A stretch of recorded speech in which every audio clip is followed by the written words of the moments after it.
जय महाकाल मित्रांनो, गाईज आज तुम्हाला हे काही माझ्या मामाच्या इकडचं फिश टँक दाखवणार आहे.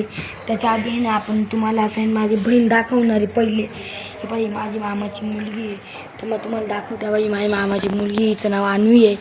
आपण आहे ना त्यांच्या घरचं फिश टँक दाखवणार तुम्हाला. तुम्हाला आहे ना माशांचे प्रकार पण दाखवणार आहे. म्हणजे माशांचे कलर दाखवणार. मला एवढं काही त्याच्यातलं कळत नाही, पण तुम्हाला मी कासव मासे दाखवणार आहे वेगळे. तर तुम्हाला ते कळणार आहे ते पुढच्या याच्यातच. तर आता आहे ना तुम्हाला मी दाखवणार आहे. हा कासव आहे, हे गोल्डन फिश आहे, हे व्हाईट आणि ब्लॅक फिश आहे. ही पण तिची लहानी पोरगी म्हणजे गोल्डन फिश. ही त्याच्यानंतर ही वेगळी थोडी, हिचं नाव काय आहे वय भाजली.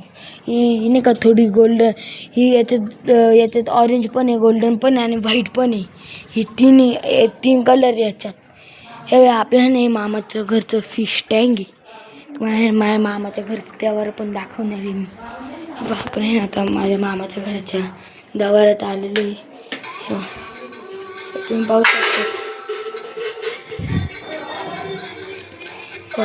हे नाही का तिकडचं, हे देवीचं आहे. नाही जे सगळं देवांचं सामान आहे. इथं आहे ना ते पाठ पुस्तक आहे, म्हणजे देवाचे पुस्तक आहे. हे ज्ञानेश्वरांचं पुस्तक आहे, तुम्ही पाहू शकतात. हे ज्ञानेश्वरांचं. परत अजून हे बाई माझ्या बहिणीने काढेल रांगोळी.